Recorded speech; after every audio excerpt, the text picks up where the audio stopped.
नमस्कार मित्रांनो, स्वागत आहे तुमचे आपल्या व्हिडिओत। महाराष्ट्र सरकारने चालू केलेल्या माझी लाडकी बहीण योजनेवर अनेक निर्बंध घालण्यात आलेले आहे। या अगोदर या महिलांना महिन्याला 1500 रुपये मिळत होते, मात्र आता या योजनेवर अनेक अटी घालण्यात आल्या आहेत। कोणत्या असणार आहे त्या अटी?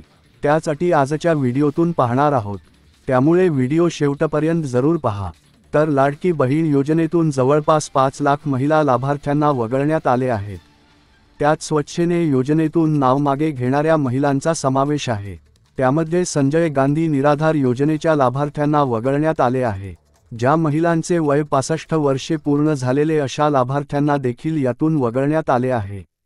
त्यानंतर कुटुंबातील सदस्यांच्या नावे चारचाकी असणाऱ्यांना पण लाडकी बहीण योजनेतून वगळण्यात आले आहे।